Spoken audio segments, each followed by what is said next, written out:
Jai Hare Krishna, bom dia a todos. Eu sou o Lila Das, aqui do Yatra de Porto Alegre, e hoje vamos estudar do canto 3 do Srimad Bhagavatam, capítulo 31, o verso 42. E o título do capítulo, O Movimento das Entidades Vivas.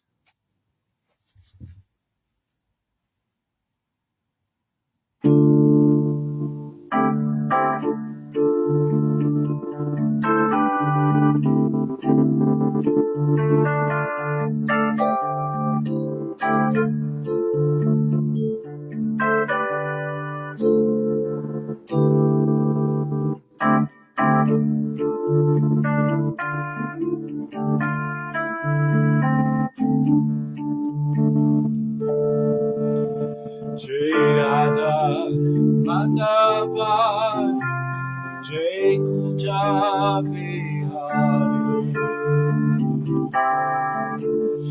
Jai Radha Madhava Jai Kunja Vihari Gopi Chandra Vallabha Jai Giridharadhari Gopi Chandra Vallabha Jaya Giridharadhari Yashoda Nandana Brahmacharya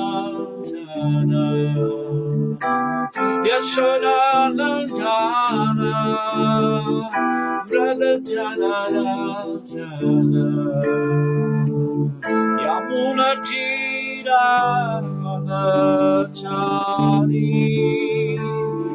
Yamuna Tira Vanachari Tira Madhava Jayo Kunja Vihari Tira Madhava Jayo Kunja Vihari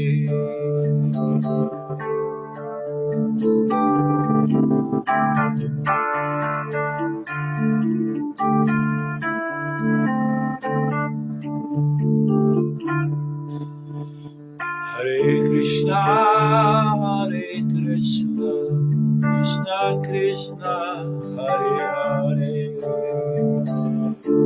Rama Hare Rama, Rama Rama Hare Hare, Hare Krishna, Hare Krishna, Krishna Krishna, Hare Hare, Hare Rama, Hare Rama, Rama Rama, Hare Hare, Hare Krishna, Hare Krishna, Krishna Krishna, Hare Hare, Hare Rama, Hare Rama, Rama Rama, Hare Hare.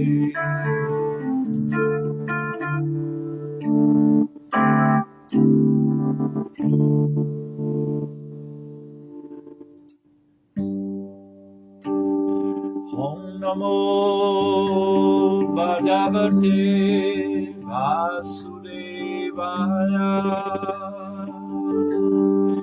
Om Namo Bhagavate Vasudevaya Om Namo Bhagavate Vasudevaya.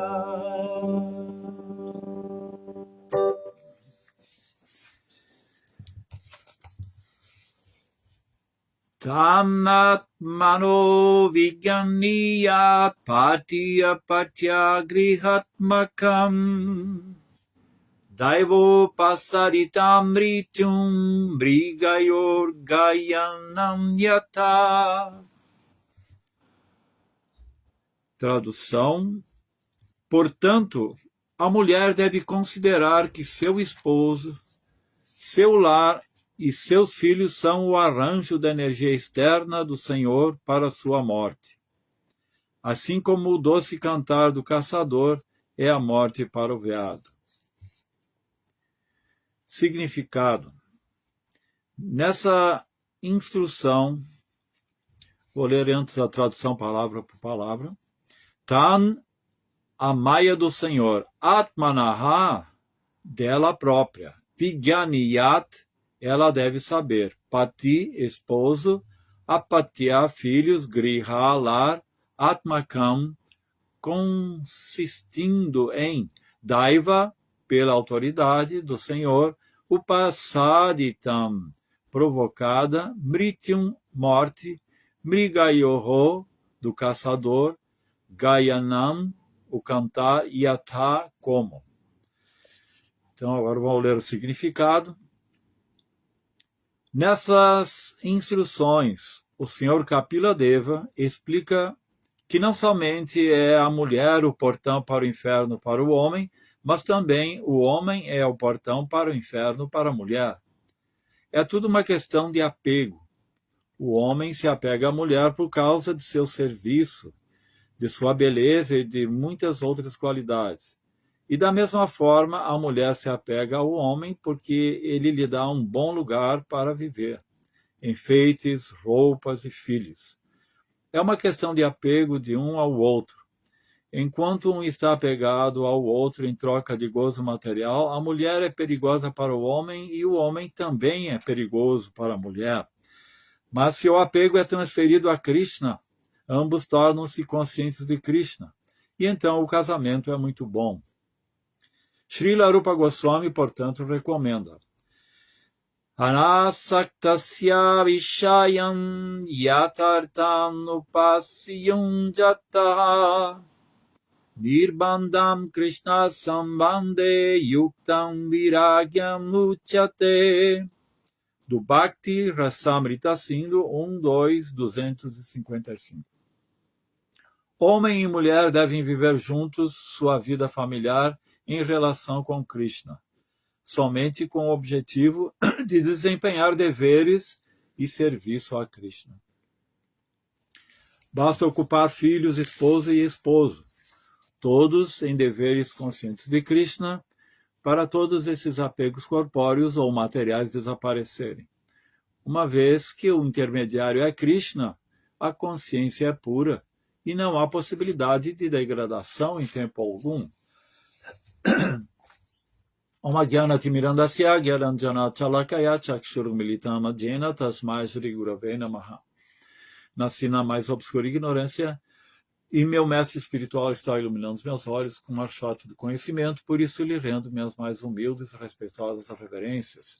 Namam Vishnu Padaya, Krishna Prestaya Bhutale, Srimati Hridayananda Goswami Tinamine, Namaste Guru Hamsaya, Paramananda Vidase, Prabhupada, Pramodaya Dusa Siddhanta Nasne. Namam Vishnu Padaya, Krishna Prestaya Bhutale, Srimati Bhaktivedanta Swami Tinamine, Namaste Sarasvati Devi, Gauravani Pracharine, Nirvishesha Shunyavadi, Pastatya Deshatarine.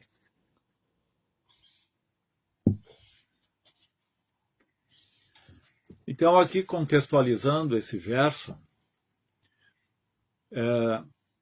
nós estamos acompanhando os ensinamentos de Kapila Deva para sua mãe Devahuti. E o movimento da entidade viva, né, o capítulo desse verso, como a entidade viva ela se movimenta,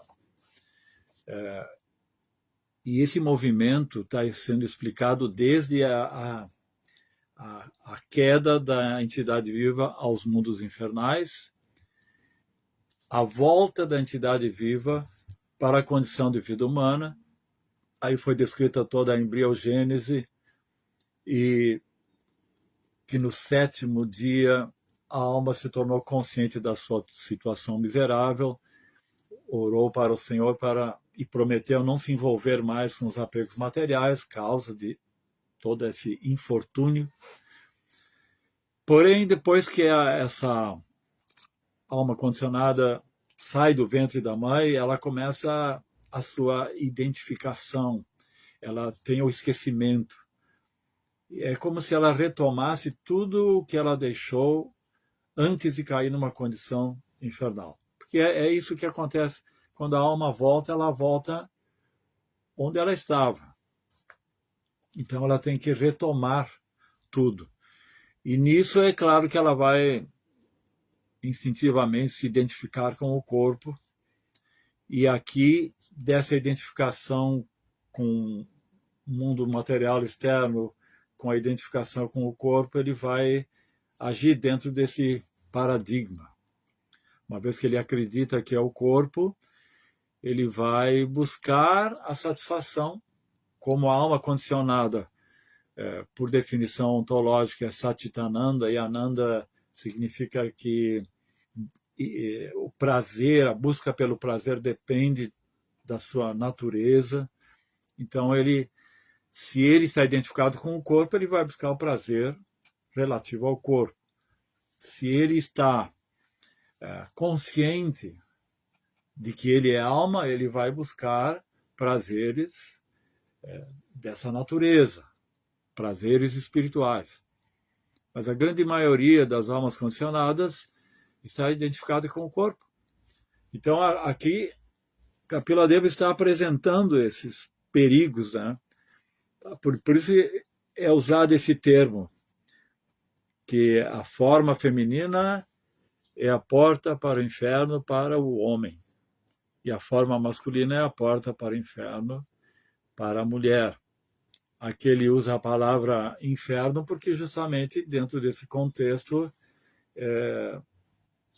ele está aludindo que a alma pode voltar. E quantas vezes isso acontece dentro do samsara? Pode voltar para o inferno. Mas qual é a porta? Qual é a porta para voltar para o inferno? Justamente essa atração homem-mulher. Isso é muito forte. Aqui está sendo apresentado a questão do apego. Tá? Agora, existe uma série de versos aqui que antecede a esse, lembrando que isso está sendo falado, narrado, na Assembleia da Floresta de Naimisharanya. E os presentes aí que estavam... os que estavam presentes aí, a audiência, era composta por homens, e não homens comuns, homens muito transcendentalistas, espiritualistas, filósofos, né? Não identificados com sentimentalismo, com o corpo, não eram fanáticos. Então, a apresentação dessa temática ela é bem pesada, assim, bem contundente. Tá? Agora, veja, o Bhagavatam é uma escritura dirigida a brahmanas, a sannyasis, é uma literatura muito elevada. Então, aqui não existem eufemismos, né? Agora, se considera, né, que se uma mulher despreparada, com a consciência da modernidade, né, da pós-modernidade, identificada com seu gênero, né, feminino, às vezes simpatizante com o feminismo, né, ela vai se chocar com esses versos. Porque parece que só a mulher é a porta para o inferno, é a tentação, é nascimento inferior. Tem versos aqui bem citações, né? A mulher é a maravilhosa criação de Maya para manter a alma gemada. Então aqui parece que tudo está se dirigindo para a mulher. A vilã é a mulher. Porém, nesse verso a coisa reverte. Nesse verso eu vejo que é um verso conclusivo, né? E a coisa aqui se torna justa. Que o homem, a forma masculina, também é uma tentação para a mulher. A forma masculina é uma criação de Maya que resulta numa tentação para a mulher, e a forma feminina é uma criação maravilhosa de Maya, como está explicado aqui, que é a tentação para o homem. Existe essa atração homem e mulher. Então, aqui esse verso então já é mais equânime, ele é conclusivo. E aqui mostra que não é a questão da mulher, a questão, digamos, do arquétipo feminino, né? Porque nós vemos que o arquétipo feminino diz respeito a Shakti, né? Que são as esposas dos semideuses. Isso tudo provém de Radharani, Lakshmi. Tá? Não podemos condenar o arquétipo feminino em si, mas o apego à forma feminina ou masculina, que é uma manifestação, digamos, imperfeita dos arquétipos originais, cuja origem é Lakshmi. Existe o Purusha, que é Krishna, original, e a sua Shakti, que é a origem de tudo é Radharani. Depois tem a expansão de Lakshmi, Sita, Durga, até chegar à mulher. Mas nós estamos aqui condicionados a um corpo material que tem instintos, que tem ímpetos, desejos. E aí nós vemos que todo filósofo fidedigno reconhece que essa condição sensorial, os apegos, as paixões, os sentimentos, isso nos engana, isso nos prende. Eu estava falando que uma mulher que se identifica com o corpo, que não é uma devota, ela pode contestar, desprezar isso tudo, né? Todos esses ensinamentos, todas essas afirmações no contexto da pós-modernidade geram um espanto. Por isso o Bhagavatam deve ser para pessoas que têm uma compreensão maior. E o nosso dever é apresentar isso, nós como pregadores, brahmanas, é apresentar esse conhecimento de uma forma coerente, considerando em que cultura nós estamos, em que tempo nós estamos. Ó. Esse é um propósito do movimento Krishna Oeste, eu acho muito interessante.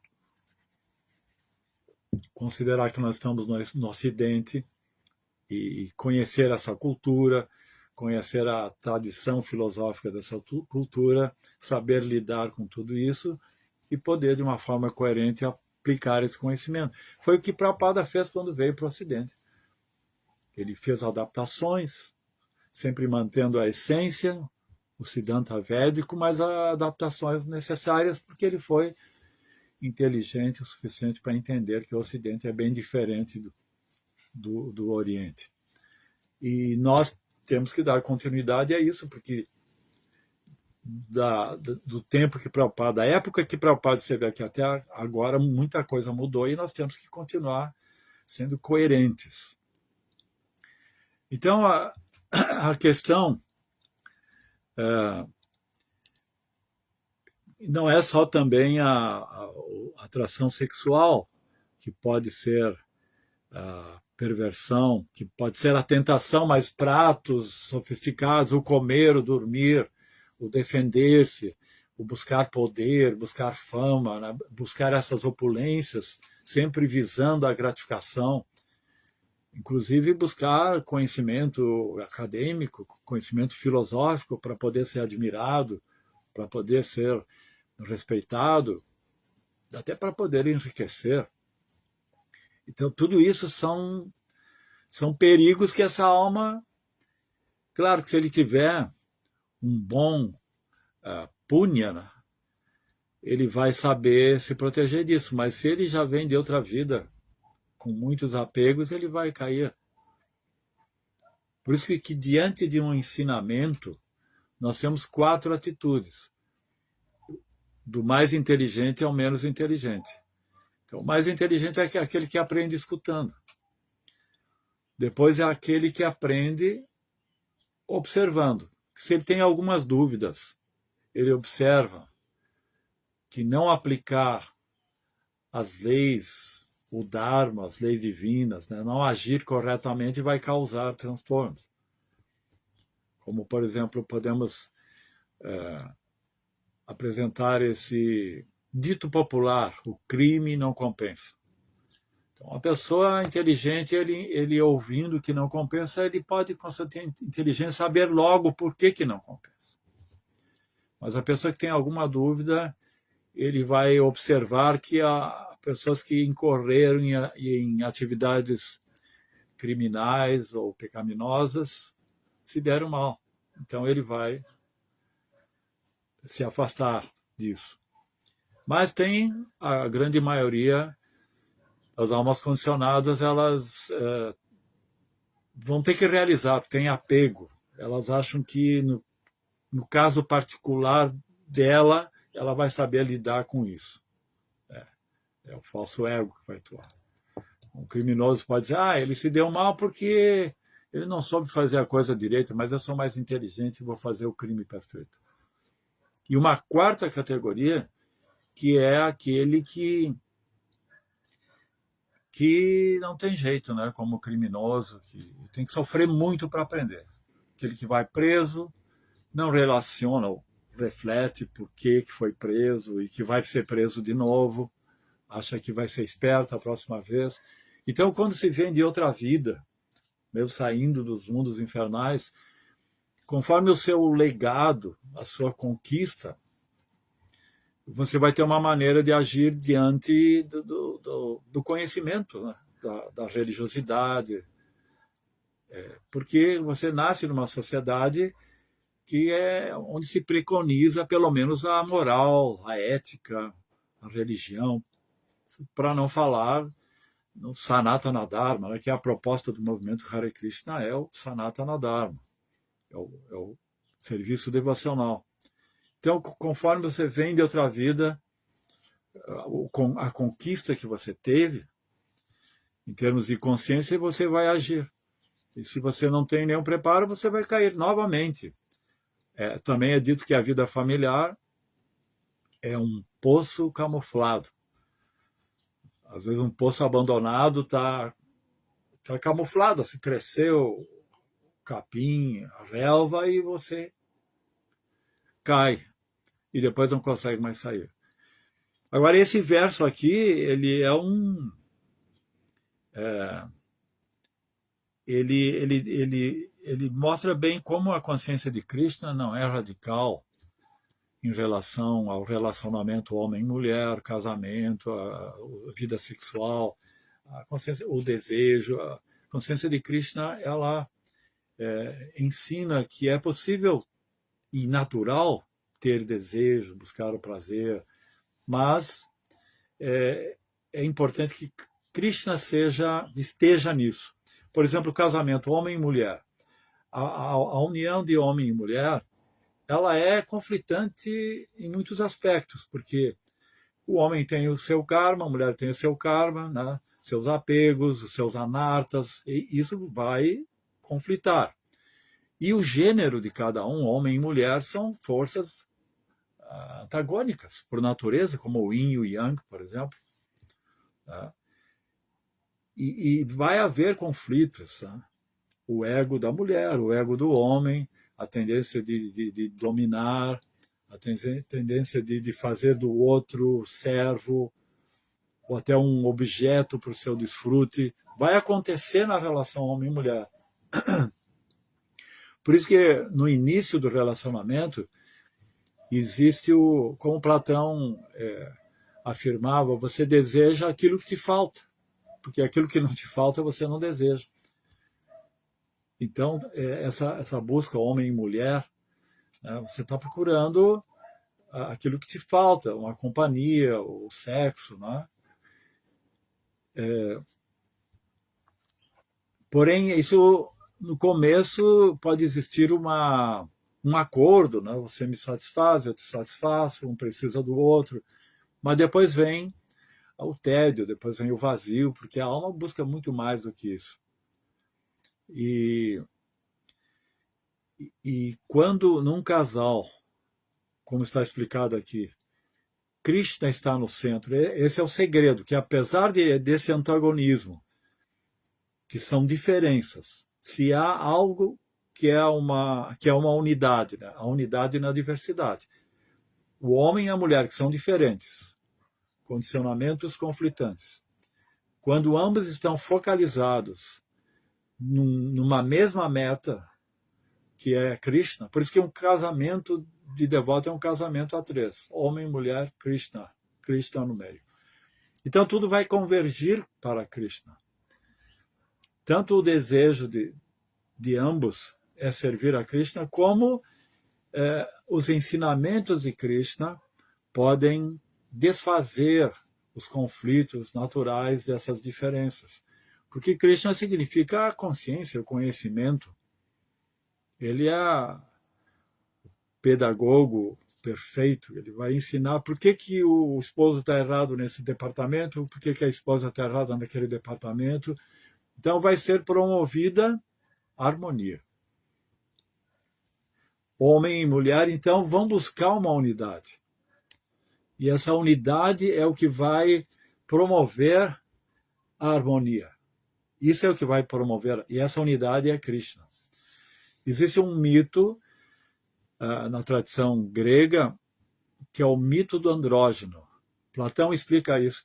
No livro Banquete de Platão, ali existe alguns convidados para o banquete, cada um é convidado a explicar o que é o amor.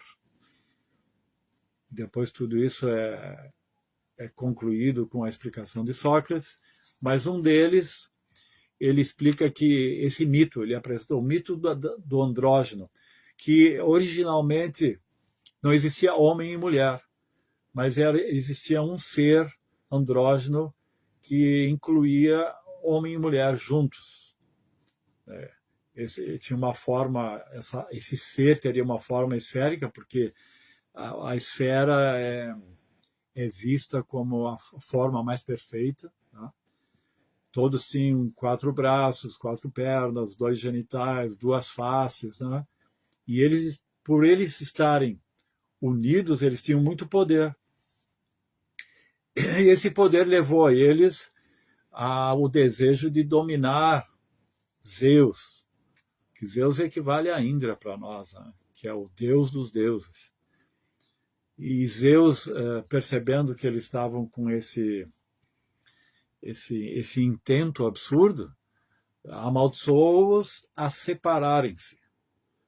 E daí esse ser andrógeno se separou no homem e na mulher. E então, desde então, essas duas partes estão procurando se reconectar. E segundo essa tradição grega, quando essas almas se encontram e se unem, isso seria a perfeição. Um equilíbrio entre homem e mulher, né? O lado masculino e feminino. Mas para nós a perfeição não é essa união genérica. A perfeição é buscar essa unidade que transcende essa polaridade homem e mulher, essas duas naturezas. E esse é Krishna. Agora, dentro desse mito, a perfeição seria o encontro de almas gêmeas e viver uma vida perfeitamente harmoniosa. Mas não pode existir uma vida harmoniosa no modo da bondade, mas no modo da bondade ainda não é a transcendência. Então é muito interessante sempre estabelecer esse paralelo. Então a perfeição da vida familiar, que é possível, que inclusive aqui Rupa Goswami recomenda a vida familiar em consciência de Krishna. Tem a progenie em consciência de Krishna, isso justifica a energia sexual. Seus filhos, esposa, todos colaborando. Existem famílias de devotos que fazem serviços muito proveitosos para o movimento da consciência de Krishna. Às vezes um homem que tem uma boa esposa e vice-versa produzem muito mais nessa condição, com esposa, filhos, do que às vezes um celibatário frustrado. Tá? Então é muito interessante que esse verso ele é bem conclusivo. Ele é um consolo, né, para os grihastas. Né? Porque sabemos que tem uma diferença entre o grihasta e o grihamed. O grihamed ele quer vida familiar, que é o que está sendo descrito até aqui, né? Para o gozo dos sentidos. Porém, o grihamed ele reconhece que minha esposa não é minha propriedade, meu filho não é minha propriedade. Toda a parafernália que eu necessito para a vida familiar não é minha propriedade. Então nós entendemos a quem tudo isso pertence e vamos dirigindo para Krishna, que é o seu verdadeiro proprietário. Então, assim, vendo essa questão, né, mudando um pouco eu acredito que tenha sido concluído, né, o que Prabhupada está explicando aqui. É bem fácil de entender para um devoto o significado desse verso. Lembrando que nós não somos homem, não somos mulher, que nós podemos, numa vida, assumir a forma masculina, na outra vida, a forma feminina. Inclusive, o verso anterior, ele explica isso, que numa vida, um homem pode ser apegado à sua esposa, a forma feminina, e depois nascer como uma mulher e se atrair por um homem, se sentir satisfeito em depender de um homem que lhe protege, e foi um homem a vida anterior. Então, às vezes vemos uma mulher feminista, né, defendendo a questão do gênero, mas isso é só nessa vida que ela está assim, nessa condição. E o devoto entende que ele é alma, ele pode assumir muitas formas, inclusive formas de animais, plantas, árvores, semideuses. A alma, todas as possibilidades aqui ela pode ter, mas o devoto já está na essência, ele sabe que ele é alma, esse é o paradigma. Essa questão do paradigma, né?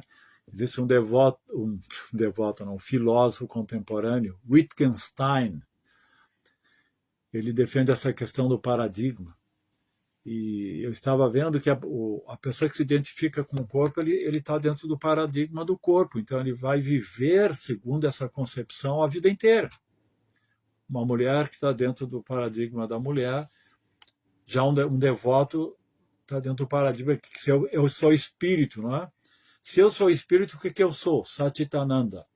Então, minha vida vai ser dirigida para resgatar Sat, que é a existência eterna, Chit, que é o conhecimento pleno, e Ananda, que é a verdadeira felicidade e prazer. Então, esse Wittgenstein, ele dava um exemplo, e dizendo que existe uma verdade dentro de cada paradigma. Por exemplo, alguém que não tem um conhecimento assim, atual da astronomia, mas que sempre viveu vendo o sol nascendo no horizonte, depois se pondo no horizonte, para ele pode viver dentro da concepção de que a Terra é plana, de que o Sol gira em torno da Terra, que a Terra é o centro, e toda a vida dele vai ser dirigida dentro desse paradigma, e ele vai ter uma espécie de verdade subjetiva. Isso é até uma descrição do que é Maya, num sentido, né? Porque, de acordo com nossos desejos, nós criamos um universo que é uma projeção dos nossos desejos. E nós vamos estar dentro daquela bolha, né, como se diz. E viver aquilo até que o mestre espiritual, até que Guru Sadhu Shastra possa nos tirar disso e nos apresentar o verdadeiro paradigma de que somos espírito e vamos vivendo de acordo com isso. Mas a cultura védica apresenta mulheres, né, defendendo a questão, né, de que não importa se você é homem ou mulher, se você é devoto, você transcende o gênero. Então nós temos a Draupadi, Kunti, grandes exemplos. Do cristianismo também tem muitas santas. E também tem a Mirabai, né? Existe essa santa indiana que era contemporânea. Estava lendo isso de Volta ao Supremo, em que um devoto perguntava para Prabhupada sobre Mirabai, porque na Índia todos conhecem. Mirabai foi uma grande poetisa, e os poemas devocionais de Mirabai, que era uma grande devota de Krishna, são muito populares, muito conhecidos. E ela era contemporânea de Chaitanya Mahaprabhu, de Chaitanya não, dos Goswamis e Vrindavan. Ela era contemporânea. Então ela teve uma vida assim considerando que Krishna era seu verdadeiro esposo. Que tem uma passagem da vida dela interessante, que é quando ela era criança, ela tinha 5 anos de idade, um sadhu deu para ela uma mortezinha de Krishna. Interessante, né? Que na cultura a criança ganha uma boneca, no caso da menina, né? Mas ela ganhou uma murti de Krishna. E ela era muito apegada a essa murti. Onde ela ia, ela levava. E um dia, ela e a mãe estavam diante de um cortejo de casamento, e a menina perguntou para a mãe: mãe, com quem eu vou me casar? E a mãe respondeu: você vai se casar com Krishna. E desde então a menina aceitou isso, que seu esposo seria Krishna e mais ninguém. E ela estava preparada para aceitar isso. Claro que isso é um punya, né? Isso já vem de outra vida, porque ela aceitou isso de uma forma tão convicta. Mas depois cresceu e teve que se casar com... Ele era um príncipe, um rei, não sei exatamente de onde e como, mas ela se tornou uma espécie de esposa de um governante, uma pessoa de muita opulência. E ele era belo, rico, mas ela não assumia as suas funções de esposa, né, segundo a tradição. Pelo contrário, ela ficava todo o tempo no templo, que tinha lá, o palácio tinha um templo, e ela ficava todo o tempo ali, orando, meditando e fazendo poemas para Krishna, porque para ela Krishna era seu esposo. Depois ela se tornou viúva e como essa atitude dela era muito revolucionária para a época, porque uma mulher tinha que obedecer às tradições. E uma delas era ela ter fiel e serva do esposo, mas ela era serva de Krishna. Então o cunhado dela depois tentaram matá-la e ela passou por muitas dificuldades até que ela abandonou tudo e foi para Dwaraka, e depois foi para Vrindavana. Em Vrindavana existe uma passagem que é muito conhecida dos indianos, que ela quis ter um encontro com um dos Goswamis. Alguns citam que foi Sanatana, outros Diva, outros Rupa Goswami. E ela enviou um servo, um amigo, pedindo um darshan com esse Goswami. Mas está relatado que esse Goswami negou esse encontro, alegando que ele era um sannyasi e ele não se encontrava com mulheres. Então ele voltou para ela e relatou que o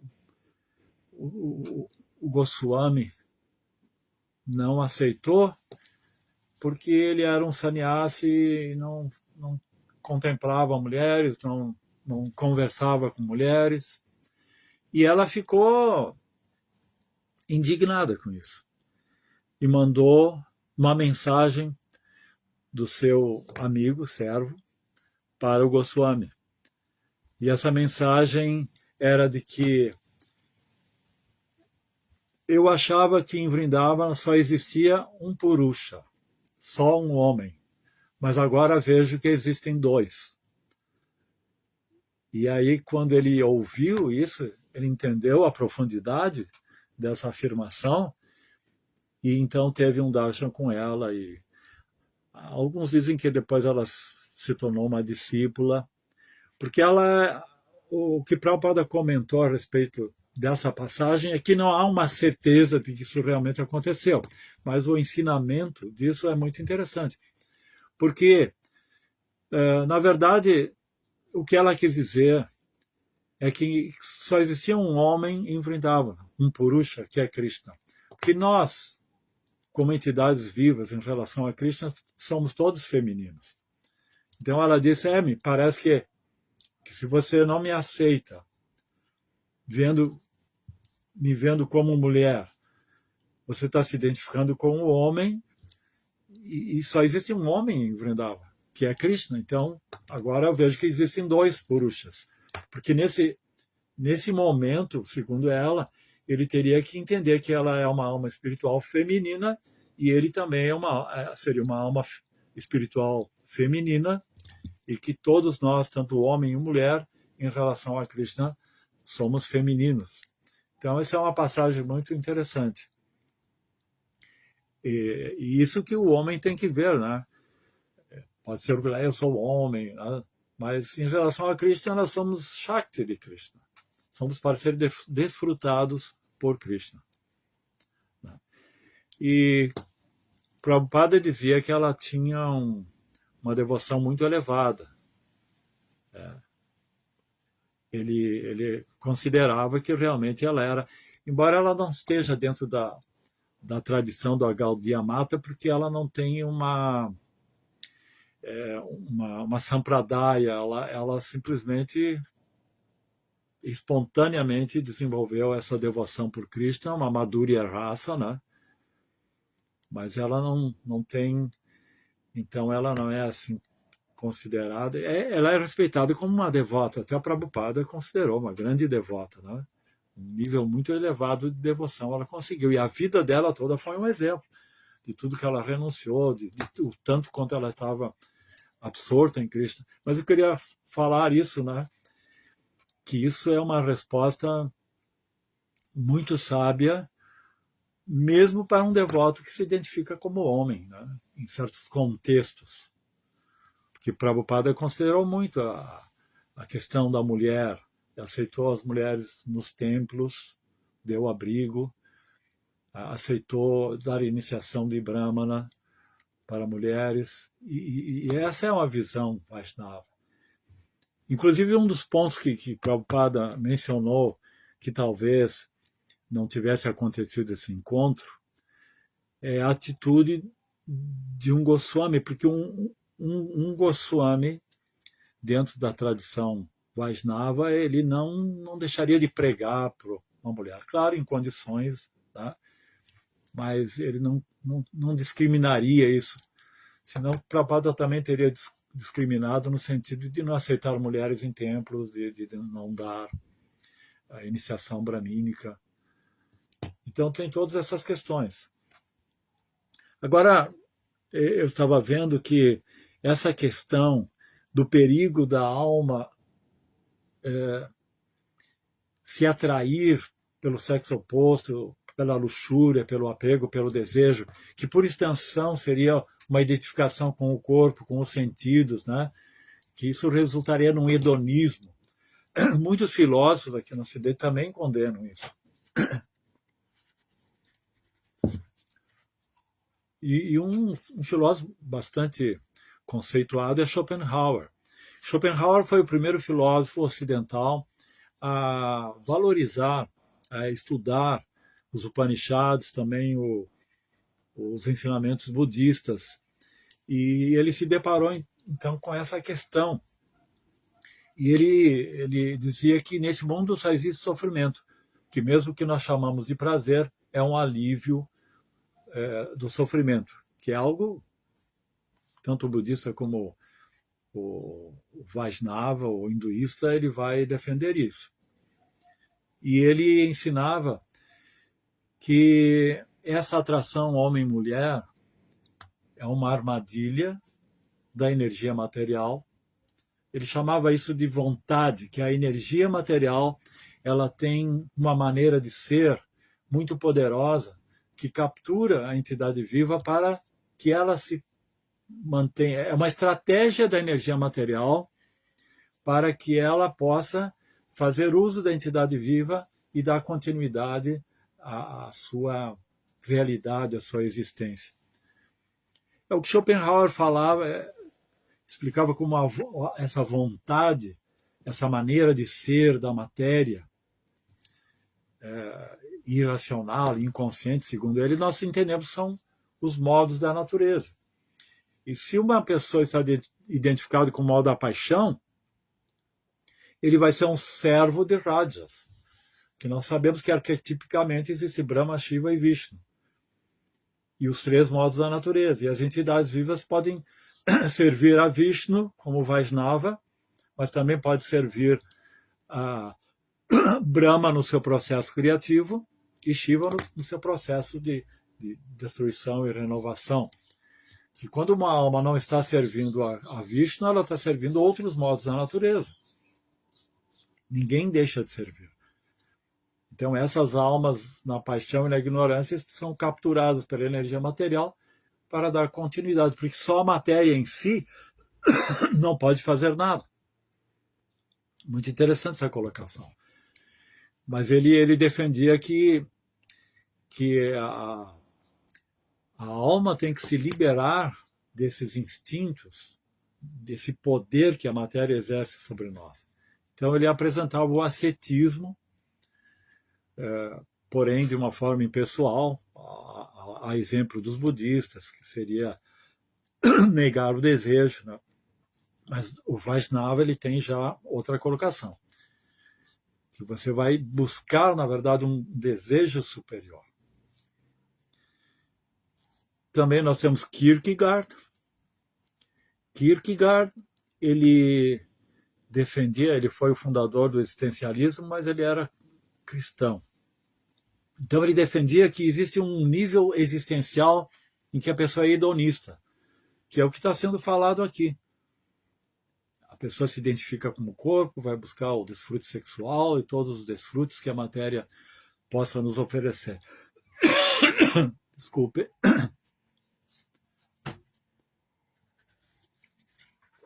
Mas depois, num processo de conscientização maior, essa alma vai assumir uma posição de uma vida mais regrada, uma vida seguindo leis, seguindo uma conduta ética, né? A primeira fase é estética, só o desfrute. Mas depois, que é a vida familiar, que também está sendo condenada aqui, a vida familiar só para buscar desejo material. Mas essa vida familiar não é satisfatória, porque como está dizendo aqui, é uma espécie de algemas. Então, o terceiro nível existencial seria o nível da religiosidade, da religião, da fé. Então, vejo que os filósofos eles preconizam isso, de que você deve sair do gozo dos sentidos para buscar uma consciência mais elevada. E também, para encerrar, né, porque já o tema é bastante longo, o que Platão, o famoso Platão, dizia disso? Nesse livro O Banquete, Sócrates explicava o que era o verdadeiro amor, que para nós é Bhakti, né? O verdadeiro amor é a identidade viva para com Deus. Que nesse mundo tudo é paixão. Então ele falava, quando ele foi convidado a explicar o que é o amor, ele relatou que havia recebido os ensinamentos de uma filósofa ou sacerdotisa chamada Diotima. Diotima, ela explicou para ele o que é a ascensão da alma da condição de gozo dos sentidos até Deus. Então, isso é chamado de a escala de Diotima. Então, ele apresentou como primeiro estágio Eros. Eros significa a paixão mundana, o erotismo, né? A palavra erotismo vem de Eros, que para nós seria a luxúria. Então, um homem se atrai pela beleza da mulher, a mulher se atrai pela beleza do homem, e os dois ficam nessa plataforma sensorial, corpórea. Mas depois o homem que avança no segundo degrau, ele vai ver que essa beleza que ele atraiu, da qual ele foi atraído, não é exclusiva daquela mulher. A beleza é um arquétipo, é uma opulência divina que existe em toda a natureza.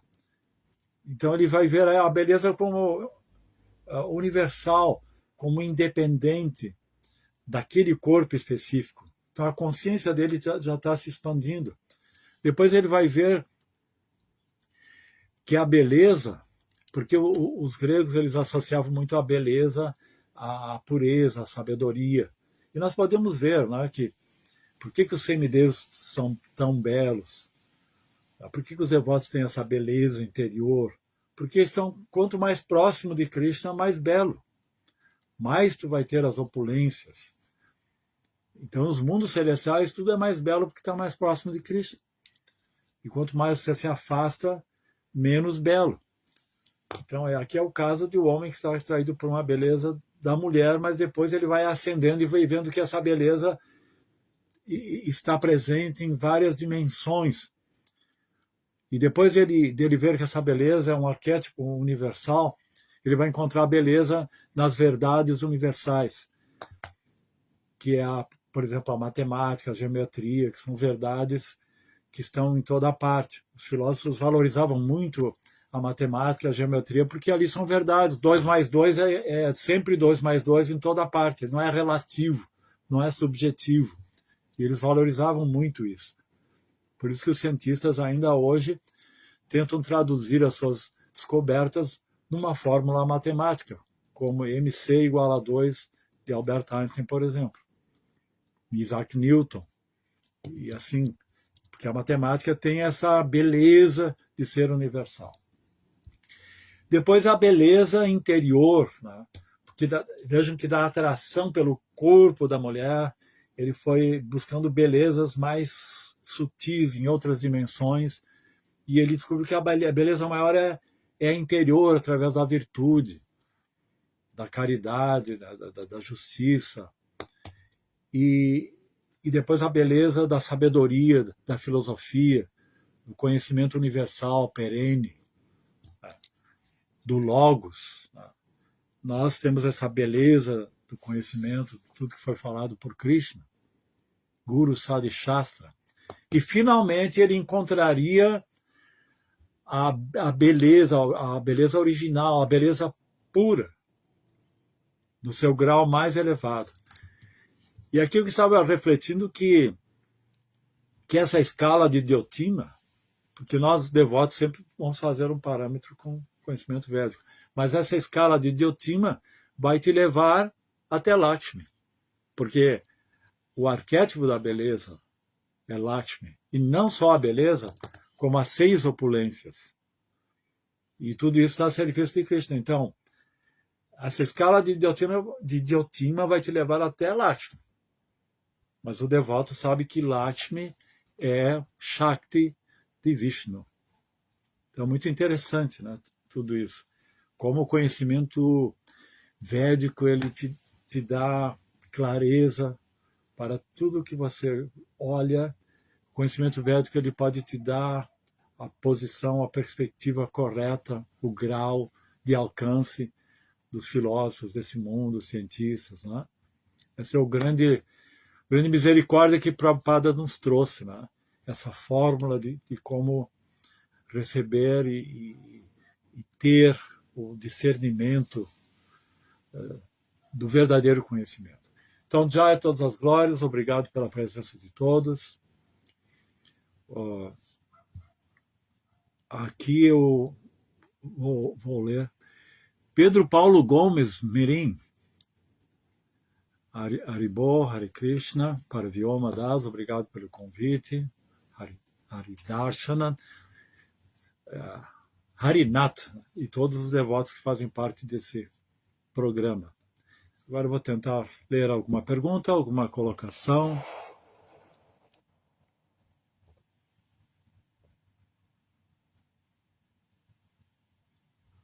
Otávio Daniel Neves, Hare Krishna, vou me aproximar mais. Otávio Daniel Neves, Maria, Hare Krishna, aceite as minhas respeitosas reverências, Lila Das.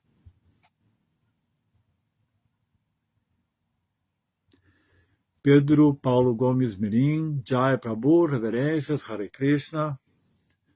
Pedro Paulo Gomes Mirim, Lila Das Prabhu, Ki Jai, Hare Krishna. Bhaktinval, Hare Krishna, minhas reverências. Prabhu, bom dia.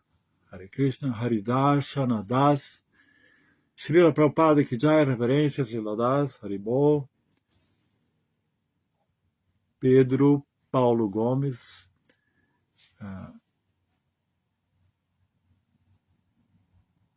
Haridarshana Das, Srila Prabhupada Ki Jai.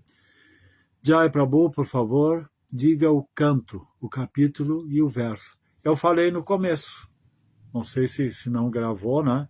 Mas é o canto 3, capítulo 31. Canto 3, capítulo 31, verso 42. Eu até escrevi ali na...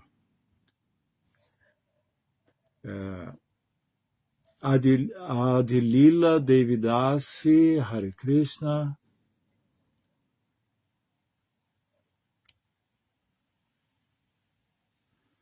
Luiz Rocha Goulart, Hare Krishna. Sundarang Devidasi, bom dia a todos.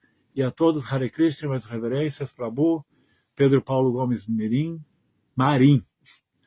De uma certa forma, a alma é de uma certa forma andrógena, pois não é homem e nem mulher. Interessante essa colocação, do ponto de vista metafísico, né? Que a alma ela pode assumir uma forma masculina, uma feminina, e mesmo quando estamos corporificados, vamos ter sempre um lado masculino, um lado feminino. Nunca é de forma absoluta masculina e feminina.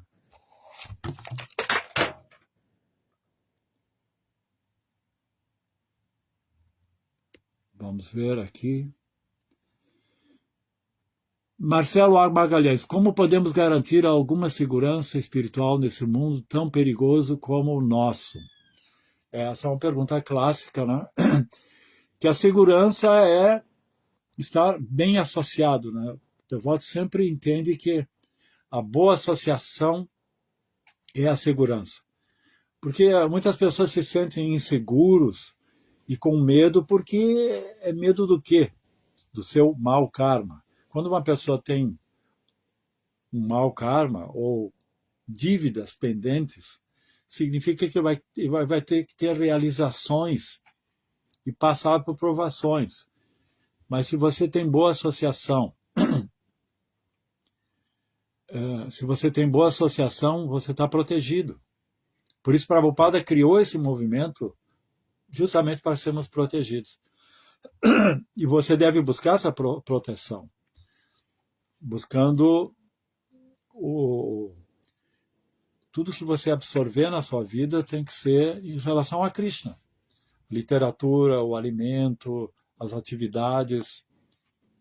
Mas quando você está associado com os devotos, tudo que você vai receber deles é a consciência de Krishna. E essa é a verdadeira proteção.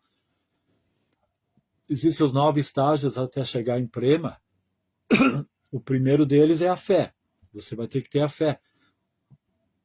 Depois o segundo deles é a satsanga, que quando você tem fé, você vai ter que encontrar pessoas que estão também buscando isso, e ali você vai encontrar pessoas mais avançadas que vão te dar a proteção real, que é o conhecimento.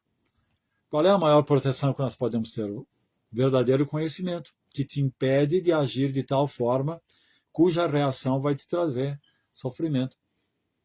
Quanto mais conhecimento, menos sofrimento. Porque a gente quer proteção do quê? Proteção do sofrimento, de não ter que se perder nesse mundo material com tantos atrativos, com tanta ilusão. Proteção para não cair de uma forma inferior. Isso que estamos fazendo agora, isso que estamos escutando, discutindo, isso é a nossa proteção. Pedro Paulo, sou eu, para Vyomada. Sim, claro, nós já estamos familiarizados. Pedro Paulo, sou eu, para Vyomada. Sim, claro. Talvez eu tenha lido assim, de uma forma mais... Marcelo Magalhães, Sundarang Devidas, Prabhu, minhas humildes reverências, gosto muito de suas aulas, por sempre nos trazer a contribuição da filosofia ocidental ao conhecimento védico. Isso mesmo, nós temos que compartilhar, porque existe uma linguagem ocidental no que diz respeito ao conhecimento. Então, nós temos que transitar, né? Não é que a cultura védica precisa. A filosofia védica já é completa, ela tem tudo que é necessário para que possamos atingir a autorrealização. O devoto nunca precisa procurar fora, porque às vezes tem devotos que acham que não, tem que procurar em experiências místicas, tomando daime e outras coisas, que isso aí vai me completar. Não, dentro da cultura védica tem toda a filosofia necessária, tem tudo. A teologia é perfeita. Porém, nós como pregadores, né, temos que ter esse conhecimento também. Que quando você vai pregar para um acadêmico, você vai poder mostrar que a verdade desses filósofos está nessa tradição védica de uma forma muito mais até completa.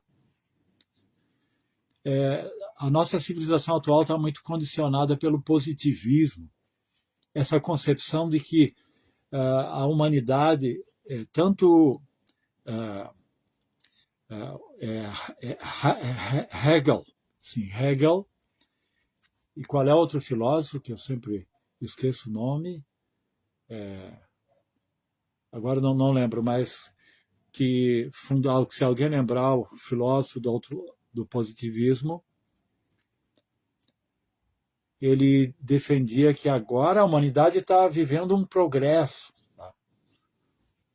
Ele está vivendo um progresso em que faz com que nós vejamos que os tempos antigos eram primitivos. Que primeiro foi a fase do mito, da religião, depois a filosofia, agora é da ciência, da tecnologia. E esse conhecimento védico é um conhecimento de mais de 5.000 anos atrás, já é um conhecimento perfeito, é o próprio Logos. Né? Então, é interessante que os acadêmicos entendam, os filósofos, que tudo que eles estão procurando já existia, já existe. Então, nós temos que mostrar isso. Pedro Paulo Gomes Marim, o cantar do mantra, do Mahamantra, é o nosso maior abrigo e proteção. Isso mesmo. Quando nos associamos com os devotos, o que vamos aprender? O Mahamantra Hare Krishna, bem colocado. Tá? Porque quando você canta o Hare Krishna, o mantra Hare Krishna, você está com Krishna. E aí não precisa mais ninguém maior para te proteger. Marcelo A. Magalhães, como pode existir grandes filósofos que são ateus? Boa pergunta. Muito boa pergunta.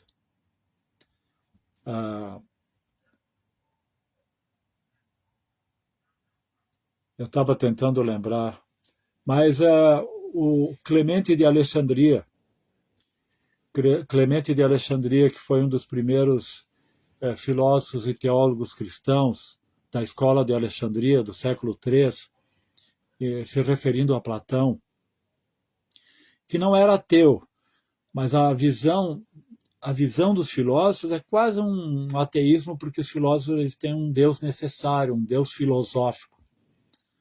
Não é o Deus revelado. Vejam só, é o Deus que é alcançado através do processo racional. Mas é diferente de Deus quando se revela. Então, esse Clemente de Alexandria, que foi mestre depois de Orígenes, ele dizia que o que faltou para Platão foi a revelação. Por isso que o meu mestre chama Platão de o Bhakta Platão. Né? O Bhakta Platão. Porque está faltando a revelação. Então, sem a revelação,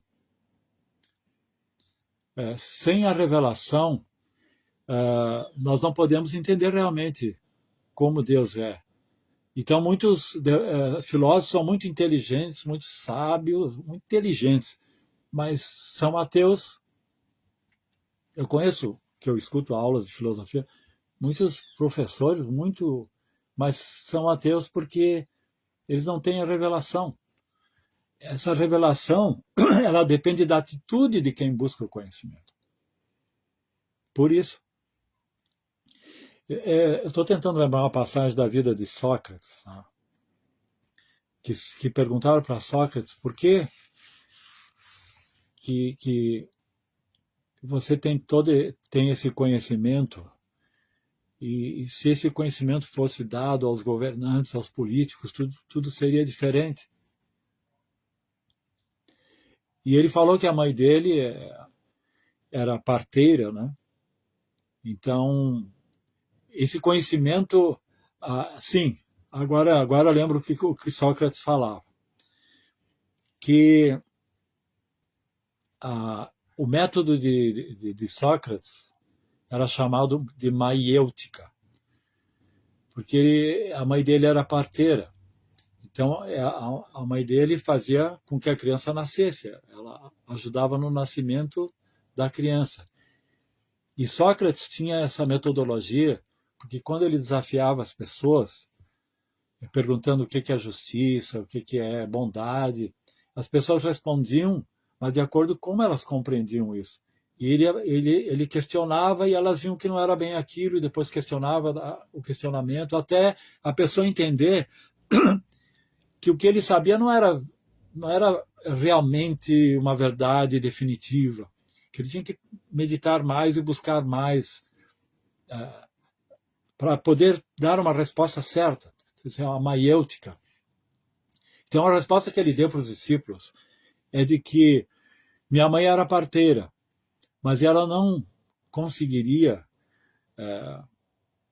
fazer o parto de uma criança se a criança não existisse, se a mulher não estivesse grávida.